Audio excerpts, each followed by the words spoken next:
తాకట్టులో ఉన్న బంగారాన్ని విడిపించి ఆ రోజు ఆన్లైన్ రేటుకే మేము కొంటాం. Sharma gold company.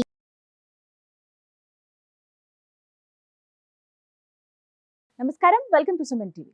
ఈ దశాబ్దంలోనే అతి ఎక్కువ నిడివి గల సూర్యగ్రహణం ఏర్పడబోతోంది. అది కూడా ఏప్రిల్ 8వ తారీఖున. పట్టుబిడుపు సమయాలు ఎప్పుడు ఉంటాయి? అసలు భారతదేశంలో ఉన్న వాళ్ళు నియమాలు పాటించాలా? ఏ విధమైన ఫలితాలు ఈ సూర్యగ్రహణం ఏ రాశుల వారికి ఎలా ఇవ్వబోతోంది? వీటి గురించి తెలుసుకుందాం. ప్రస్తుతం మనతో పాటు ఉన్నారు ప్రముఖ జ్యోతిషులు, తంత్రశాస్త్ర కోవిదులు డాక్టర్ ప్రదీప్ జోషి గారు. వారితో మాట్లాడి మరిన్ని విషయాలు తెలుసుకుందాం. గురుగారు నమస్కారం అండి. గురుగారు, ఏప్రిల్ 8వ తారీఖున అతిపెద్ద సూర్యగ్రహణం ఏర్పడబోతుందని విన్నాము. అంటే భారతదేశానికి ఉంటుందా ఉండదా? పట్టుబిడుపు సమయాలు ఏమిటి? అలాగే ఏ ఏ రాశుల వారికి ఎలా ఉండబోతోంది? ఈ వివరాలన్నీ తెలుసుకోవాలనుకుంటున్నాను. అచింత్య వ్యక్త రూపాయ నిర్గుణాయ గుణాత్మని సమస్త జగదాధార మూర్తయే బ్రహ్మణే నమః. ఇది సూర్య సిద్ధాంతంలో ఉండేటువంటి ప్రథమ మంగళాచరణ శ్లోకం. ఏమంటారు అంటే సమస్త జగదాధార మూర్తయే బ్రహ్మణే నమః అంటారు. సమస్త జగత్తుకి ఆధారం ఎవరు అంటే సూర్యుడే. ఆయన లేకపోతే మనం ఎవరం లేం. సూర్యుడు లేకపోతే గ్రావిటేషన్ లేదు, సూర్యుడు లేకపోతే ఇంకేం లేదు, ఇంకా మొత్తం అంతా కొలాప్సే. కాబట్టి మహాద్భుతమైన సూర్యమండలం నుంచి మన భూమికి రెగ్యులర్గా కిరణాలు అందుతున్నాయి కాబట్టి మనం అందరం బతుకుతున్నాం. ఈ భూమికి ప్రాణశక్తినిచ్చేది ఎవరు అంటే సూర్యుడే. ఈ సూర్యగ్రహణము యొక్క కిరణాలు రెగ్యులర్గా పడుతూ ఉంటాయి. అంటే ఒక యూనివర్సల్లో ఒక ప్రాసెస్ ఉంది. అంటే ఉదయం నుంచి సాయంత్రం వరకు సూర్యుడి కిరణాలు పడతాయి. ఇదంతా ఒక ప్రాసెస్. కానీ ఆల్ ఆఫ్ సడన్ గా స్ట్రక్ అయిపోతుంది. ఎన్ని గంటలు అంటే 5:30 గంటల సమయం, 5 గంటల 20 నిమిషాల సమయం పాటు ఈ యొక్క లార్జెస్ట్ సూర్యగ్రహణం, the centuries largest solar eclipse ఇది. ఈ సెంచరీలోనే లార్జెస్ట్ ఎక్కువ సమయం ఉన్నటువంటి సూర్యగ్రహణం ఇది. మనకి ఉగాదికి ముందే రావడం అనేది ఒక అరిష్టము.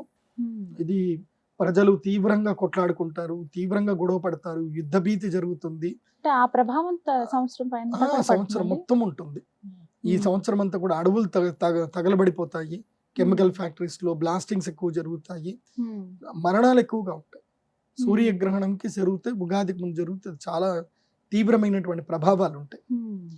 అయితే ఈ సూర్యగ్రహణం ఎక్కడ కనిపిస్తుంది అని అంటే మన భారతదేశంలో కనిపించదు. కాబట్టి అందరూ హాయిగా గుండెల మీద చేసుకోండి. ఇల్లు కడగాల్సిన పని లేదు. అందరికి ఉప్పు నీళ్లు పెట్టి ఇల్లు కడుక్కోవడము, తర్వాత ఆవకాయలలో దర్బలు వేయడాలు, అంటే ఇప్పుడు అక్కడ కనపడినప్పుడు ఇంకా మనం ఎలాంటి నియమాలు పాటించాల్సిన అవసరం లేదు. అందరూ మంచిగా పుష్టిగా భోజనాలు చేయొచ్చు, అందరూ హాయిగా తిరగొచ్చు, ఎవ్వరూ దేనికి భయపడాల్సిన అవసరం లేదు. ఈ సూర్యగ్రహణము మన భారతదేశంలో కనబడదు కాబట్టి మనకి వర్తించదు. అయితే గ్రహణము అనేటువంటిది పర్వకాలము. ఏంటి? పర్వకాలము. ఇది భూమండలంలో ఎక్కడ జరిగినా అది పర్వకాలమే, అది ముహూర్తం. ఎందుకోసం అంటే సూర్యగ్రహణం జరుగుతుంది. సూర్యగ్రహణం ఎవరికి జరుగుతుంది? భూమండల వాసులకే జరుగుతుంది కదా. మనం అందరం భూమి మీదే ఉన్నాం కదా. అంటే మనకు కనబడదు కాబట్టి మన గ్రహణ నియమాలు వర్తించవు. కానీ అది పర్వకాలం అంటే పుణ్యకాలం, అంటే లక్కీయెస్ట్ టైం. అది ఆ లక్కీయెస్ట్ టైం ని మనం యూటిలైజ్ చేసుకోవచ్చు. ఎందుకోసం అంటే గ్రహణ సమయములో జపము, దానము, తపము, పూజ, హోమములు ఇవి ఎవరు చేసుకున్నా వాళ్ళకి లాభం కలుగుతుంది. ఇప్పుడు నాకు జ్యోతిష్ శాస్త్రంలో కొంచెము పట్టు తక్కువైంది. ఎప్పుడు చిన్నప్పుడు నేను నేర్చుకునేటప్పుడు మా నాన్నగారు ఏం చెప్పారు, నీకు జ్యోతిష్ శాస్త్రంలో పట్టు తక్కువ కదా, ఈ యొక్క పరాశర హోరా శాస్త్రము నువ్వేం చెయ్యు, గ్రహణం రాబోతుంది, రాబోయేటువంటి చంద్రగ్రహణం వస్తుంది, అప్పుడు నువ్వు వెళ్ళి గోదావరి తీరంలో ఉండి ఇది పారాయణం చెయ్యు అని అన్నారు మా నాన్నగారు. మా నాన్నగారు చెప్పినట్టుగా నేను వెళ్ళి పరాశర హోరా శాస్త్రము గ్రహణ సమయంలో నేను పారాయణం చేశాను. ఇప్పుడు నాకు మొత్తం తెలుగు రాష్ట్రాల్లో మంచి నెంబర్ 1 పొజిషన్లో, కానీ ఇప్పుడు స్టార్ మాలో ప్రోగ్రామ్ కానివ్వండి, సుమన్ టీవీ వాళ్ళతో కానివ్వండి, ఇంత అనర్గళంగా మాట్లాడుతున్నాను అంటే ఆ రోజు, ఆ గ్రహణము రోజున నేను అమ్మవారి గురించి అక్కడ బృహత్ పరావర శాస్త్రం పారాయణం చేశాను కాబట్టి, తర్వాత సూర్య సిద్ధాంత పారాయణం చేశాను, తర్వాత కంఠము వరకు నీళ్లలో ఉండి తపస్సు చేయాలి, కొన్ని జపాలు చేయాలి, అవి మేము చేశాం, చాలా వరకు చేశాను. ఆ సిద్ధి కలిగింది కాబట్టి వాళ్ళ విశుద్ధి చక్రం బాగుంది కాబట్టి నేను చెప్పేది మీరు అందరూ కూడా వినగలుగుతున్నారు. ఇన్ని లక్షల మంది నాకు అభిమానులు ఉన్నారు, చాలా సంతోషం. ఎందుకోసం అంటే కొన్ని విద్యలు కొన్ని సందర్భం లోపల ఉపయోగపడతాయి. Time is most important. ఎవరైనా అటువంటి పారాయణలు ఎవరైనా చేయొచ్చు. Every human being having eligibility. కులము మతంతో సంబంధం లేదు, ఎవరైనా దైవ ఉపాసన చేయొచ్చు. ఆ గ్రహణ సమయంలో మీకు ఏ విద్యలు రావో ఆ విద్యలను మీరు చదవండి. అప్పుడు చదివి అమ్మవారికి మీరు అంకితం చేయండి. ఏదైనా దేవాలయంలో కానీ అక్కడ కూర్చొని చదువుకోండి, మీకు అద్భుతాలు జరుగుతాయి. అయితే కొంతమందికి తమ జీవితంలో మొత్తము జాతకం అంతా హీన జాతకం ఉంటుంది, ఎంత చేసినా కలిసి రాదు. వాళ్ళకి నేను చెప్పేది ఏంటంటే ఈ గ్రహణ సమయంలో అరిష్ట నివారణ తంత్రం అని ఉంటుంది, అరిష్ట నివారణ తంత్రం చేయించుకోండి.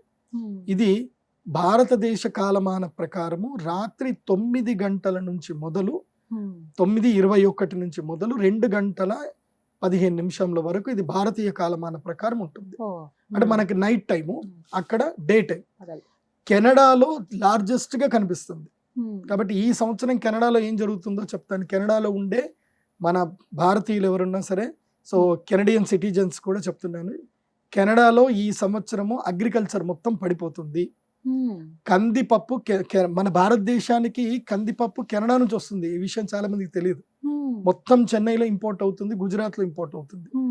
మన భారతదేశంలో మన దేశంలో వండిన కందిపప్పు మన భారతీయులు కేవలం 20 కోట్ల మంది మాత్రం తింటారు. మిగతా 80 కోట్ల మంది భారతీయులకు కందిపప్పు కెనడా నుంచి వేరే దేశాల నుంచే వస్తుంది. మన భారతదేశానికి కందిపప్పు తర్వాత ఆయిల్స్ ఇప్పటికీ మనం ఇంపోర్టే చేసుకుంటున్నాం. కాబట్టి ఈ సంవత్సరం కెనడాలో కందిపప్పు పడిపోతుంది, కెనడాలో అగ్రికల్చర్ పడిపోతుంది, యుఎస్ఏలో కూడా అగ్రికల్చర్ పడిపోతుంది, కార్న్ మొత్తం పడిపోతుంది. దీనితోటి అక్కడ కూడా ప్రైజెస్ బాగా ఎక్కువ అవుతుంది, మనకి ఇంపోర్ట్ తక్కువ అవుతుంది. కాబట్టి మన దగ్గర ఎక్స్పోర్ట్ తగ్గిపోతాయి. మన దగ్గర ఇప్పుడు బియ్యం ఎక్స్పోర్ట్ చేసే వాళ్ళు ఉండరు, ఎక్స్పోర్ట్ పడిపోతుంది ఈసారి. మళ్ళీ బియ్యం ఎవరైనా ఎక్స్పోర్ట్ చేయాలనుకుంటున్నారు అంటే తగ్గించుకోండి. దీని ప్రభావం వల్ల అమెరికాలో బియ్యం ధర పెరుగుతుంది. నేను ఇప్పుడు చెప్తున్నాను మీకు, ఏప్రిల్ 15వ తారీఖు వరకే అవకాశం ఉంది. ఏప్రిల్ 15 లోపలనే బియ్యం కొని పెట్టుకోండి. ఏప్రిల్ 15 తర్వాత అమెరికాలో మళ్ళీ బియ్యం గురించి సూపర్ మార్కెట్ లో తిరగాల్సి వస్తుంది, కెనడాలో కూడా చెప్తున్నాను. కాబట్టి కొని పెట్టుకోండి. సో ఈ గ్రహణ ప్రభావం వల్ల వ్యవసాయం మీద ఎక్కువగా పడే అవకాశం ఉంటుంది, వర్షాలు తక్కువ అవుతాయి, గుర్తుపెట్టుకోండి. ఈ గ్రహణమైన వెంటనే మళ్ళీ ఏం జరుగుతుంది, ఏప్రిల్ 4వ తారీఖు అంటే ఈ గ్రహణానికి ముందు ఏప్రిల్ 4వ తారీఖు నుంచి ఈ శనిగ్రహము పూర్వ భాద్రపద నక్షత్రం లోపలికి ప్రవేశిస్తున్నాడు.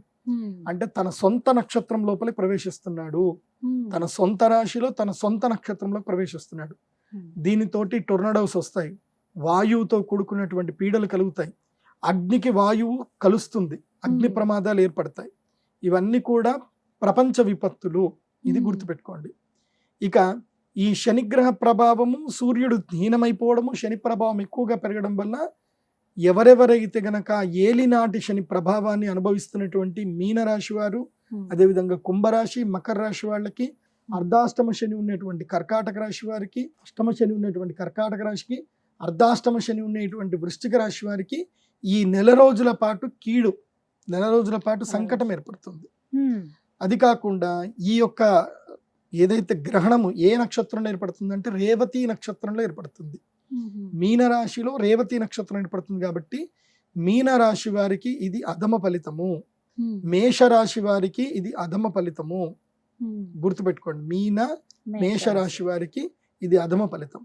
గురువుగారు, ఈ గ్రహణ ప్రభావం 12 రాశుల వారిపైన ఏ విధంగా ఉంటుందంటే అధమ ఫలితాలు ఏ రాశి వారికి ఉంటాయో తెలియజేస్తారా? ఈ గ్రహణము అధమ ఫలితాలు మీనరాశి, మేషరాశి, సింహరాశి, ధనుస్సు రాశి వీరికి అధమ ఫలితాలు. ఆల్రెడీ తెలుగుదేశం పార్టీ అధినాయకులు చంద్రబాబు నాయుడు గారిది ధనుస్సు రాశి. ఆయనకి ఈ గ్రహణం ఏప్రిల్ 4తో అరిష్టం ప్రారంభమవుతుంది. ఆయనకి నెల రోజుల పాటు, అంటే కరెక్ట్ గా ఎలక్షన్ టైంకి ఆయన గ్రహణ ప్రభావం ఉంది ఇప్పుడు ఆయనకి. కాబట్టి మీన, మేష, సింహ, ధనుసు రాశి వారికి ఇది ఈ సూర్యగ్రహణము అరిష్టము. ఈ గ్రహణ ప్రభావము నెల రోజుల పాటు ఉంటుంది, నెల నుంచి 48 రోజుల పాటు ఉంటుంది. అంటే ఎలాంటి ఫలితాలు ఉంటాయి వారికి అంటే ఏముంటది, అనారోగ్యం రావడము, లేదంటే ఏవైనా సరే అప్పుల పాలైపోవడము, ఆస్తులు అమ్ముకోవడము, లేదంటే చిన్న చిన్న యాక్సిడెంట్ జరగడము, ఏదో ఒకటి ఇబ్బంది అయితే కలిగే అవకాశం ఉంటుంది. గ్రహణం ప్రభావంలో అరిష్టము అంటే ఇంకా ఏదో ఒక రూపంలో అరిష్టం వస్తుంది, తగాదాలు అవుతాయి, ఉన్నట్టుండి మంచి మంచి స్నేహితులు కూడా మోసం చేసే వాళ్ళకి మారిపోతారు. నేను చూశాను చాలా మంది 20 ఏళ్ళ నుంచి ఉన్న స్నేహము ఒక్కరోజు ఒక కష్టం వచ్చిందని చెప్పి బంధం తెంచేసుకుంటారు. నమ్మకానికి డబ్బులు ఇస్తారు, నమ్మకంతో కొంతమంది లక్షలు ఇచ్చుకుంటారు, వైట్ పేపర్ మీద రాసుకొని కోట్ల రూపాయలు ఇచ్చుకునే వాళ్ళు కూడా ఉంటారు. సో గ్రహణ ప్రభావం వల్ల ఏం జరుగుతుందంటే వీళ్ళకి నష్టం జరిగే అవకాశం ఉంటుంది, అదే నమ్మక ద్రోహాలు జరిగే అవకాశం ఉంటుంది. కాబట్టి వీరు తప్పకుండా అరిష్ట నివారణ తంత్ర యాగం చేయించుకోండి. చాలా మంది అంటే ఈ మధ్య నేను కొంతమంది ఉన్నారు, వాళ్ళకి పని పాట ఏమి ఉండదు, అంటే ఎవరైనా బాగుపడుతున్నారు, ఎవరికైనా ఏదైనా మంచి చేస్తున్నారంటే వాళ్ళు ఏదో ఒకటి చెప్తారనమాట. అవన్నీ గ్రహణాలకు మీరు డబ్బులు పెట్టకండి, మీరు ఏం ఖర్చు చేసుకోకండి, 2 స్తోత్రాలు చదువుకోండి అని ఏదో చెప్తున్నారు. వాళ్ళు చెప్పిన మాట కూడా మీరు వినండి, నేను వాళ్ళకు వద్దు అని చెప్పను. గ్రహణ సమయములో ఒక్కసారి ఓం నమ శివాయ అన్న 100 సార్లనంత పుణ్యం, ఒక్కసారి ఓం నమ శివాయ 100 సార్లనంత పుణ్యం. కాకపోతే కృష్ణుడు ఉన్నాడు, కృష్ణుడు ఎవరు? భగవంతుడే. ఆయనకు ఒక గురువు ఉన్నాడా లేదా? విశ్వామిత్రుడంతటి గొప్పవాడు ఉన్నాడు. విశ్వామిత్రుడికి సాధ్యం కాంతి లేదు, ఆయన దగ్గర బ్రహ్మాస్త్రాలు ఉన్నాయి, అన్నీ ఉన్నాయి. ఆయన రాముణ్ణి ఎందుకు తీసుకొని వెళ్ళాడు యజ్ఞ సంరక్షణకి? ఆ తాటకి తర్వాత మారీచ సుబాహులు యజ్ఞాన్ని పాడు చేస్తుంటే ఆయన రాముణ్ణి ఎందుకు తెచ్చుకున్నాడు? ఆయన దగ్గర బ్రహ్మాస్త్రాలు ఉన్నాయి కదా, వాడొచ్చు కదా, వాడలే కదా, ఆయన గురువు. అప్పుడు ఆయన ఏం చేశాడు? రాముడికి అస్త్రాలు ఇచ్చాడు కానీ ఆయన వాడలే. కాబట్టి ఇక్కడ మనం అర్థం చేసుకోవాల్సింది ఏంటంటే, మంత్రము అంటే శక్తి లేనటువంటి వారు మంత్రం చదువుకోవచ్చు, శక్తి ఉంది, త్వరితగతిన కావాలి, చేయగలిగే శక్తి ఉంది. నీ యొక్క కర్మ ఫలాల్ని నువ్వు ధన రూపంలో పెట్టుకొని నువ్వు దానం చేయగలిగే శక్తి ఉన్నప్పుడు దానం చెయ్యు. దాన్ని నువ్వెందుకు ఆపుతున్నావు? మంచి పని చేయాలనుకున్నప్పుడు నువ్వెందుకు ఆపుతావు? శక్తి ఉన్నప్పుడు శక్తి ఉన్నప్పుడు చేయాలి. ఇప్పుడు శక్తి ఉన్నోడే అన్నదానం పెట్టాలి, శక్తి లేనోడు అన్నదానం ఎక్కడ పెడతాడు? పెట్టలేడు కదా. కాబట్టి ఎవరి మీద సెటైర్లు వేయకండి, మీరు మంచిగా చక్కగా అందరికి మంచి చెప్పండి, మీరు మంచి చేసుకోండి. అలా చేయకండి, ఇలా చేస్తున్నారు, ఇలా అమ్ముకుంటున్నారు, ఇలా చేయకండి ఎవరికి. ఎందుకోసం అంటే మీ మీద పడ్డారనుకోండి జనాలు అసలు తేలుకోలేరు మీరు అసలు. కాబట్టి శత్రుభావన ఎప్పుడు కూడా సనాతన ధర్మంలో పెట్టకండి, ఒక్కోళ్ళ గురించి ఒక్కోళ్ళు చెడుగా చెప్పుకోకండి, మొదలే చెప్తున్నాను. ఎందుకోసం అంటే గ్రహణం చేసేటప్పుడు ఒక్కోళ్ళకి శక్తి ఉంది, చాలా మందికి మేలు చేస్తారు, మేలైన వాళ్ళు తిరిగి వస్తున్నారు వాళ్ళ దగ్గరికి, నీకేం కష్టం వచ్చింది? అదొకటి. సో అరిష్ట నివారణ తంత్రం చేయించుకుంటే మంచిది. తర్వాత అలాగే గురుగారు, మరి మంచి ఫలితాలు ఎవరికి ఉండబోతున్నాయి అంటే శుభం కలుగుతుందా అసలు గ్రహణం వల్ల ఎవరికైనా? గ్రహణం వల్ల శుభాలు కలుగుతాయి. నేను చెప్పాను కదా లాస్ట్ టైం కన్యా రాశి వారికి బాగా లేదు అని చెప్పాను, వాళ్ళ గ్రహణం జరిగింది, అది వాళ్ళకి 15 రోజుల్లో తీరిపోతుంది. ఎందుకోసం? సూర్యగ్రహణం వాళ్ళని సంరక్షిస్తుంది మళ్ళీ. సో ఈసారి కన్యా, తుల, వృషభ, మిథున రాశుల వారికి ఈ గ్రహణము రాజయోగాన్ని ఇస్తుంది. ఎవరికి? కన్యా, తుల, వృషభ, మిథున రాశి వారికి ఇది రాజయోగాన్ని ఇస్తుంది. మరి తెలుగు రాష్ట్రాల్లో భవిష్యత్తులో ముఖ్యమంత్రిగా పోటీ చేయబోతూ భవిష్యత్తులో ముఖ్యమంత్రి అవ్వాలని కోరుకున్నటువంటి వైఎస్ఆర్సీపీ నాయకుడు జగన్మోహన్ రెడ్డి గారిది ఏ రాశి అంటే మిథున రాశి. గ్రహణం తర్వాత ఆయనకి ఇంకా కలిసి వచ్చే అవకాశం ఉంది, ఆయనకి యాడ్ ఆన్ అవుతుంది. బికాజ్ ఈ గ్రహణ ప్రభావం చంద్రబాబు నాయుడు గారిని వీక్ చేస్తుంది, ఆయన్ని స్ట్రాంగ్ చేస్తుంది. అందుకే నేను ఒక పరిహారం చేసుకోమని చెప్పాను చంద్రబాబు నాయుడు గారికి. మీరు గ్రహణానికి లోపల ఈ పరిహారం చేసుకోలేకపోతే మాత్రం తీవ్రమైన ప్రభావం ఉంటుంది. ఎందుకోసం అంటే మిమ్మల్ని 53 రోజులు మీతో ఉన్నటువంటి వ్యక్తులు నాకు చెప్పారు, మీరు ఎలాంటి హీన పరిస్థితి అనుభవించారు, ఎంత బాధపడ్డారు, ఎలా ఉన్నారు అనే విషయం మొత్తం కూడా నాకు తెలుసు. కాబట్టి చెప్తున్నాను, మళ్ళీ ఆ పరిస్థితి మీకు రావద్దు అని నేను కోరుకుంటున్నాను. ఈ 4 రాశుల వరకు శుభంగా ఉంది. మరింత శుభ ఫలితాలు వీరు పొందాలంటే వీరేమైనా పరిహారం చేసుకోవాలండి? వీరు కూడా అరిష్ట నివారణ తంత్రం చేయించుకోవాలి. సింపుల్. శుభాలు మనకు కావాలంటే అరిష్టాలు దూరం అవ్వాలి, అరిష్టాలు దూరం అయితే ఆటోమేటిక్గా శుభం కలుగుతుంది. సో అరిష్ట నివారణ తంత్రం వీళ్ళు కూడా చేయించుకుంటే మంచిది. అయితే అమెరికా వాళ్ళు తప్పకుండా చేయించుకోండి. మొన్న ఆ మధ్య మేము చంద్రగ్రహణం గురించి చెప్పినప్పుడు చాలా మంది అమెరికా నుంచి ఫోన్ చేసి వాళ్ళందరూ వాళ్ళ గోత్రనామాలు చెప్పించుకున్నారు. చక్కగా వాళ్ళు కూడా అక్కడి నుంచి వాళ్ళ లైవ్ లో ఉండి యాగం చేయించుకున్నారు. సో అమెరికాలో ఉండే వాళ్ళందరూ యాగం చేయించుకోండి. భారతదేశంలో ఉండే వాళ్ళు కూడా ఇది పర్వకాలం కాబట్టి యాగం చేయించుకోండి. ఈ గ్రహణం మీద గురించి నేను ఏ భారతీయ వాసులకు నేను భయపెట్టట్లేదు. కోసమంటే వాళ్ళు భయపెడుతున్నారు, మీరు భయపడుతున్నారు, మీరు భయపడకండి. అది రాత్రి సమయం కాబట్టి గర్భిణీ స్త్రీలు ఇంకా హాయిగా 6 గంటల 8 గంటల వరకే ఇంట్లో పడుకున్నారనుకోండి, తెల్లారి నిద్రలు ఇస్తారు ఇంకా. కాబట్టి తొందరగా పడుకోండి. ఈ గ్రహణ సమయంలో గర్భిణీ స్త్రీలు మంచిగా కడుపు నిండా భోజనం చేసి హ్యాపీగా పడుకోండి, బయటకి ఎటు తిరగకండి, ఫోన్లు అసలు వాడకండి. గర్భిణీ స్త్రీలకు సింపుల్ సూచన. దీని గురించి అంటే ఎట్లాగో విండోస్ అన్ని క్లోజ్ చేసి పెట్టుకోవాలి. అది అమావాస్య కాబట్టి తీవ్రమైన కిరణాలు వస్తాయి కాబట్టి ఎట్టి పరిస్థితుల్లో గర్భిణీ స్త్రీలు రాత్రంతా ఇంట్లోనే ఉండండి, హాయిగా పడుకోండి. అలాగే మరి ఈ గ్రహణ ప్రభావం మిగతా రాశుల వారిపైన ఎలా ఉంటుంది? మిశ్రమంగా ఎవరికైనా ఉంటుందా ఇక ఈ 2 రాశులు కాని వాళ్ళకి మిగతా అంతా మిశ్రమ మిగతా ఫలితాలు. నలుగురు? కర్కాటక, కుంభ, వృశ్చిక, మకర రాశి వాళ్ళకి మిశ్రమ ఫలితాలు ఉంటాయి. అంటే వీళ్ళు యజ్ఞం చేయించుకున్నా పర్లేదు, చేయించుకోకున్నా పర్లేదు, వాళ్ళకి నార్మల్ గానే ఉంటుంది. వీళ్ళకి not good, not bad. So good ఎవరికైతే ఉందో వాళ్ళు మాత్రం అరిష్ట నివారణ తంత్రం చేయించుకోండి. బ్యాడ్ ఉంటే తప్పకుండా చేయించుకోండి. మీనరాశి వారైతే అస్సలు మిస్ చేసుకోవద్దు. ఎందుకోసం అంటే మీకు ఏళ్ళనాటి శని ప్రభావం కూడా ఎక్కువ అవుతుంది కాబట్టి తప్పకుండా చేయించుకోండి. గురుగారు, సాధారణంగా ఈ గ్రహణాల ప్రభావం ఎంత కాలం పాటు ఉంటుంది ఒక రాశి వారి పైన? గ్రహణం అయినప్పటి నుంచి మళ్ళీ పూర్ణబింబము, అంటే ఇప్పుడు సూర్యగ్రహణం అయింది అనుకోండి 30 రోజులు ఉంటుంది, చంద్రగ్రహణం అయింది అనుకోండి 15 రోజులు ఉంటుంది. అది సో 30 రోజులు కన్ఫామ్ గా గ్రహణ ప్రభావం సూర్యగ్రహణం అయిన తర్వాత ఉంటుంది, లేదా 48 రోజుల వరకు అయితే ఉంటుంది. దాని తర్వాత మళ్ళీ నార్మల్, మళ్ళీ గోచార ఫలితాలు మళ్ళీ వర్తిస్తాయి.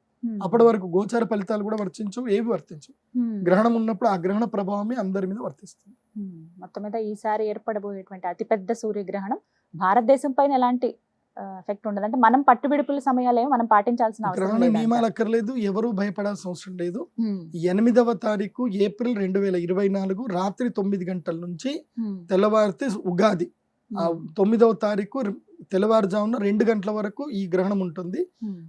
మామూలుగా తెల్లవారితే 9వ తారీఖు మన అందరం కూడా ఏది ఉగాదికి సంబంధించిన పండుగ, పంచాంగ శ్రవణాలు అన్ని మనం నార్మల్ గా చేసుకోవచ్చు.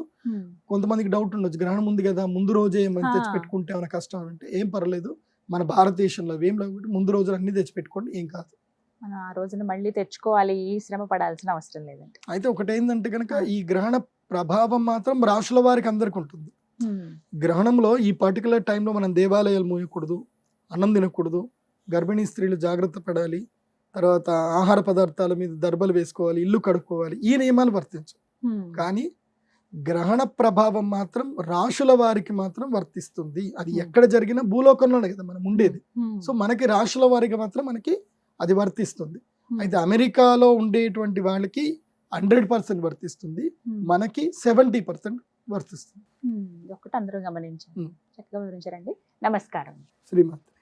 సుమన్ టీవీలో మీ పర్సనల్ అండ్ బిజినెస్ ప్రమోషన్స్ కోసం కింది నెంబర్కి కాంటాక్ట్ చేయండి.